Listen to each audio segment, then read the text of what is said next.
Selamat siang anak-anak. Gimana kabar kalian hari ini?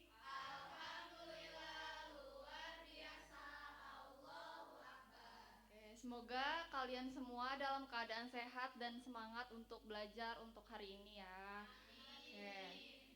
Sebelum kita mulai pembelajaran, Ibu mau nanya hari ini siapa yang gak masuk? Kenapa sih Dede? Wah, semoga yang sakit disembuhkan ya. Terima kasih anak-anak. Sebelum masuk ke materi, Ibu pengen kalian semua membereskan meja-meja kalian semua yang belum lurus ini. Sama lihat di kolongnya ada sampah apa enggak, itu dibuang dulu ya anak-anak.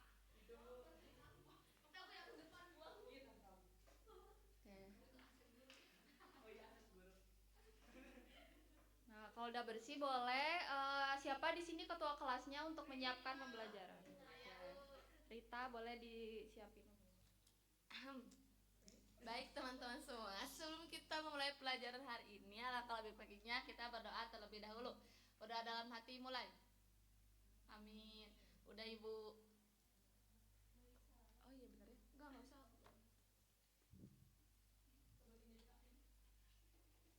Oke anak-anak, sebelum kita memulai pembelajaran hari ini, Ibu mau mengajak kalian membayangkan masa depan kalian beberapa puluh tahun kemudian.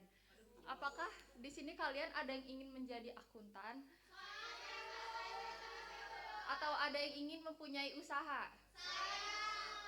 Oke. Apapun cita-cita kalian, percaya semua cita-cita kalian itu bakalan tercapai jika kalian menyimak pembelajaran hari ini. Segala proses pembelajaran yang kalian hadapi dan konsep pelajaran hari ini itu langkah awal kalian buat melangkah lebih maju untuk menggapai cita-cita kalian. Jadi Ibu mau kalian memperhatikan materi hari ini ya. Jadi kalian jangan pernah takut untuk bermimpi besar. Oke. Mungkin di sini sudah terlihat ya, saya ingin membahas jurnal umum, tapi di sini ada gak sih kalian yang bertanya-tanya gitu, jurnal umum teh buat apa sih gitu?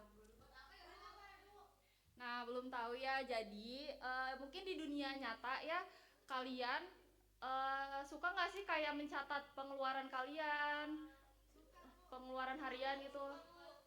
Nah, ternyata nggak cuma pencatatan pribadi aja, ternyata pencatatan di perusahaan pun membutuhkan jurnal umum. Jadi ini juga penting banget buat kalian. Kalau misalkan kalian udah uh, seenggaknya mengerti jurnal umum, itu udah langkah awal kalian banget untuk bergerak mengalir dalam bisnis. Oke. Baik, sebelum kita memulai untuk masuk ke slide selanjutnya, sebelumnya kan kita udah mempelajari transaksi keuangan ya. Jadi transaksi adalah kejadian keuangan yang mempengaruhi posisi keuangan perusahaan. Nah, hari ini kita akan melanjutkan bagaimana transaksi-transaksi tersebut dicatat ke dalam jurnal. Gitu. Nah, mungkin buat tujuan pembelajaran hari ini adalah menjelaskan pengertian jurnal umum dan fungsi-fungsinya. Terus ada macam-macam jurnal umum, bentuk-bentuk jurnal umum, terus mengidentifikasi dan menganalisis konsep-konsep jurnal umum seperti debit kredit dan mencatat transaksi ke dalam jurnal umum. Jadi kalian hari ini nggak cuma belajar teori, tapi kalian juga mempraktikkan bagaimana mencatat ke jurnal umumnya. Seperti itu.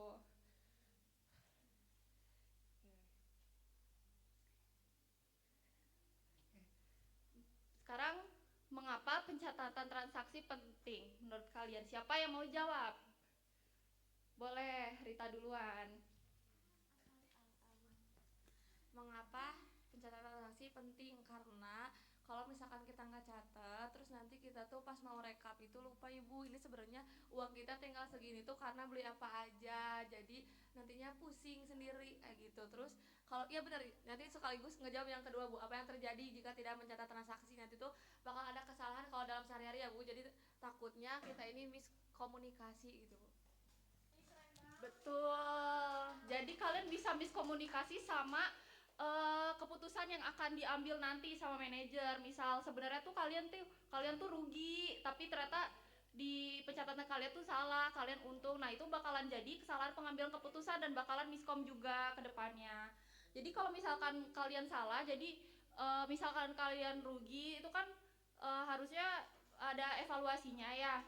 Terus atau misalnya penambahan stok barang gitu-gitu. Nah, itu harus benar. Jadi kalian harus menyimak materi hari ini. Jadi kita udah tahu ya betapa pentingnya pencatatan transaksi di dalam bisnis, apalagi bisnis kalian nanti besar dan bakalan kompleks. Oke, selanjutnya pengertian jurnal. Jurnal adalah catatan kronologis dari semua transaksi keuangan yang terjadi dalam suatu periode. Semua transaksi dicatat di jurnal sebelum dimasukkan ke dalam buku besar. Nah, pertama-tama ini bentuk jurnal umumnya. Kenapa harus kronologis? Soalnya bayangin aja kalian banyak transaksi, tapi kalau nggak kronologis kalian bakalan susah melacak kapan terjadinya transaksi tersebut. Jadi harus berurut secara kronologis. Terus perkiraan ini mencatat akun-akun yang terpengaruh pada transaksi yang terjadi. Terus ref ini lihat kode akun. Nah, debit kredit ini bakalan Ibu jelasin di slide selanjutnya. Oke, sebelum itu ada macam-macam jurnal. Nah, macam-macam jurnal ini ada jurnal umum. Nah, jurnal umum itu digunakan untuk mencatat semua transaksi yang tidak termasuk dalam jurnal khusus. Jadi kayak seperti pembelian peralatan atau penambahan kas atau pembelian perlengkapan. Nah, itu dicatat di jurnal umum, sedangkan jurnal khusus itu digunakan untuk mencatat jenis transaksi tertentu seperti jurnal penjualan, jurnal pembelian, jurnal penerimaan kas, dan jurnal pengeluaran kas. Tapi karena kita saat ini membahas jurnal umum dan jurnal khususnya itu akan dibahas di pertemuan berikutnya. Oke, di sini kenapa sih dibedain? Karena misalnya jika perusahaan melakukan pembelian mesin secara tunai,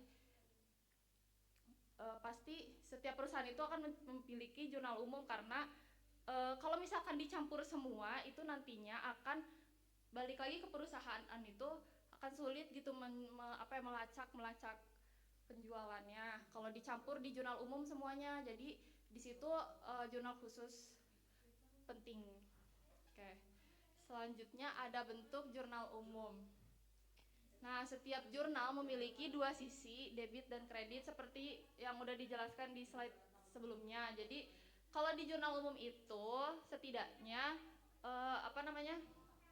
mempengaruhi setidaknya dua akun. Jadi, misalkan kalian membeli peralatan secara kas, itu akan mempengaruhi dua akun, yang satu di debit dan yang satu di kredit. Nah, nominal yang ada di debit ini juga harus sama yang ada nominal di kredit, nggak boleh beda, karena kalau udah beda udah pasti salah. Tapi kalau pun sama belum tentu benar. Jadi di sini anak-anak harus sering-sering latihan membuat jurnal umum supaya terbiasa. Nah, pengertian debit dan kredit itu adalah, debit adalah catatan pada sisi kiri yang menunjukkan peningkatan aset atau penurunan kewajiban. Lalu yang kredit adalah pencatatan di sisi kanan yang menunjukkan penurunan aset atau peningkatan kewajiban. Nah, buat sistematika pencatatannya ini, buat anak-anak yang masih bingung ya cara-cara buat ke jurnal umumnya gimana, ini yang pertama ada identifikasi transaksi. Jadi sebelum kalian memasukkan akun-akun, mungkin kalian ini ya belum terbiasa, jadi mungkin bisa mengikuti sistematika pencatatan ini. Jadi bisa diidentifikasi dulu ini tuh transaksi apa, misal transaksi pembelian kah, pembelian secara tunai atau pembelian secara kredit, atau pembayaran sewa. Jadi diidentifikasi ini tuh transaksi apa, apakah ini transaksi yang bisa dimasukkan ke dalam jurnal umum atau tidak. Lalu yang kedua ada tentukan akun-akun yang terpengaruh. Jadi seperti yang sudah Ibu jelaskan sebelumnya, akun-akun di jurnal umum itu setidaknya terpengaruh di dua akun ya. Jadi misalnya kalian membeli peralatan secara kredit. Nah, kan kita beli peralatan, berarti peralatan kita bertambah. Nah, secara kredit berarti kita berhutang kepada orang lain gitu. Jadi yang terpengaruh ada akun peralatan pada akun utang gitu. Lalu yang ketiga ada analisis debit dan kredit. Nah, di analisis debit dan kredit ini berkaitan dengan yang namanya saldo normal.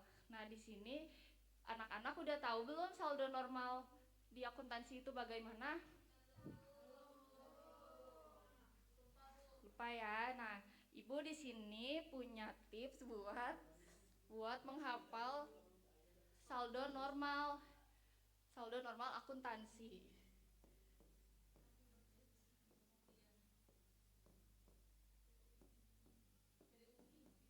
Nah, jadi pakai singkatan HBD UMPK. Jadi happy birthday untukmu, mama papaku. Jadi harta dan beban itu di debit. Lalu utang dan modal dan pendapatan itu di kredit. Nah, jadi ibu aja dulu bisa menghafalkan gara-gara pakai ini gitu. Ya. Lalu ketika udah menganalisis debit dan kreditnya dan mengetahui saldo normal, itu langsung bisa dicatat ke dalam jurnal ya secara kronologis mulai dari tanggal, terus langsung masukin akun-akun yang terpengaruh tadi. Lalu ada kode akun juga, baru dicatat ya saldo normal debit dan kreditnya. Seperti itu. Nah, ini Ibu akan memberikan contoh ya. Pada tanggal 5 Januari 2023, Pak S melakukan investasi uang sebesar 500 juta kepada perusahaan PT Maju Abadi. Nah, kalau misalkan ngikut di sistematika yang tadi, Ibu mau mengidentifikasi dulu nih ini transaksi apa. Nah, ini adalah transaksi investasi ya, berarti menanam modal. Berarti di sini modalnya bertambah dan modal bertambah juga berpengaruh kan pas sama kas ya, kasnya juga bertambah. Jadi nah, akun-akun yang terpengaruh itu modal sama kas. Nah, analisis debit dan kreditnya, kasnya kan bertambah. Nah, saldo normal kas itu kan di debit. Terus saldo normal kas di debit sebesar 500 juta. Lalu mempengaruhi modalnya bertambah di kredit sebesar 500 juta juga. Nah, jadi debit dan kredit ini harus sama, gak boleh beda.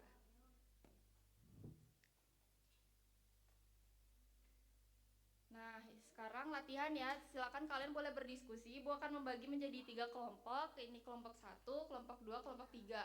Kelompok 1 mengerjakan tanggal 1 Oktober, kelompok 2 tanggal 3, dan kelompok 3 tanggal 5. So, boleh berdiskusi ya. Diskusi dulu. Gimana, ada yang kesulitan nggak? Udah Bu, udah bisa. Aku bisa Bu, tapi Kenapa Windy bingungnya? itu modalnya harusnya di mana Bu?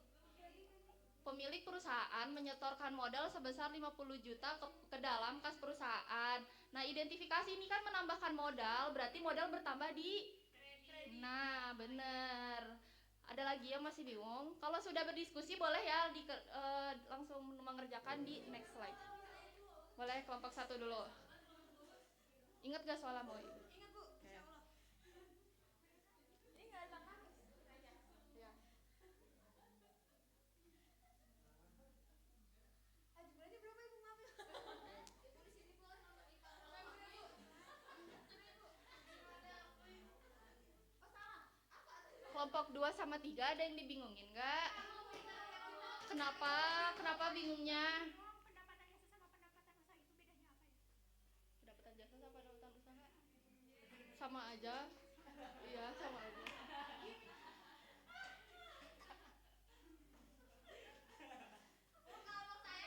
Sebenarnya tergantung ini ya, tergantung pendapatan jasa sama pendapatan usaha tuh mungkin tergantung perusahaannya juga. Kalau perusahaan jasa jadi pendapatan jasa begitu, tapi sama aja pendapatan bentuknya. Oh, boleh maju kelompok 2. Ingat gak transaksinya bagaimana? Iya.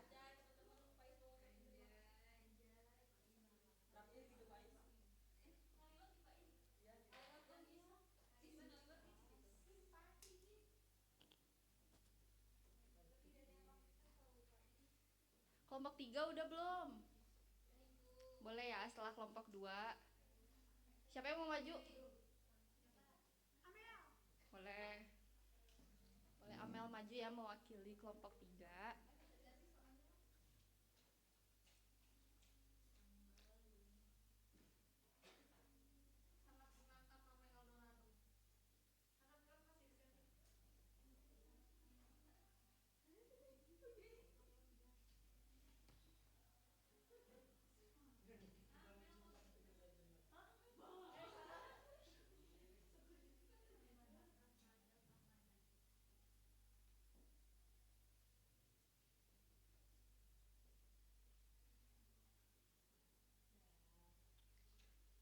Oke. Boleh nanti kita cek ya benar apa enggak jawabannya.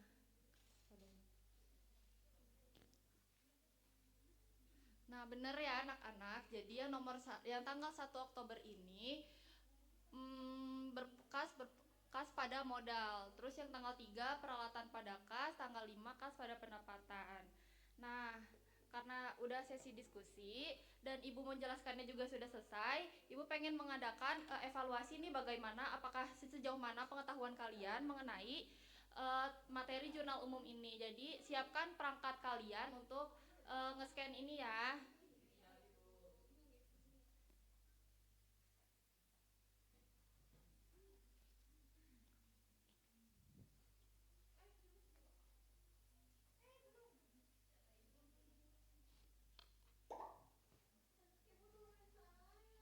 Ayo yang belum.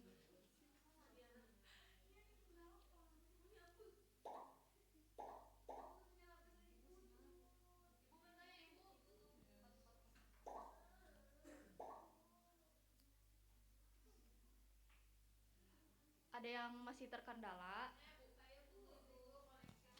Oh, jaringan ya. Ya, karena durasi, jadi Ibu mulai aja ya.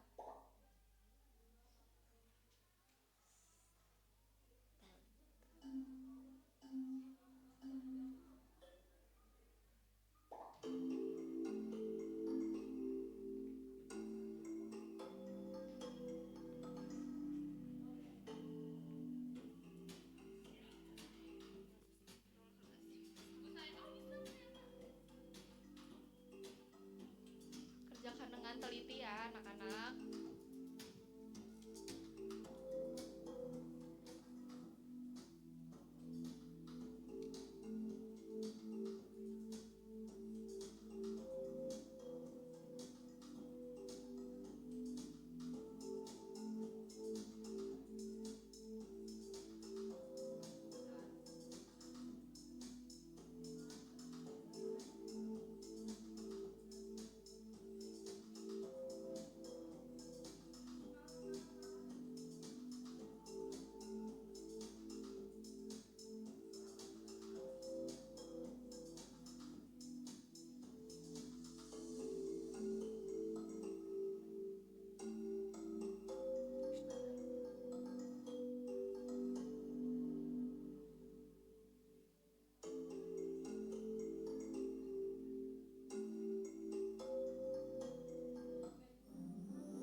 Oke, ini yang X siapa nih? Yang juara 1 Salma, yang juara 2 Amel, juara 3 Re itu siapa ya? Risma. Nah, udah bagus ya ini. Ada yang benar semua, ada yang belum keisi, dan ada yang masih salah nih. Buat yang masih salah nih, coba permata nih, apa nih yang sulit di soal jurnal umum ini? Sebenarnya tidak, waduh ibu, salah terbalik, sebenarnya tidak terlalu sulit ibu, hanya saja sinyal saya terkendala tadi ibu, jadi masuknya terlalu lama gitu. Selain sinyal, ada kesulitan lain dalam soal. Siapa lagi nih? Ini Reuniverse siapa? Nah, Aisyah ini salah kenapa ini? Apa ada kesulitan?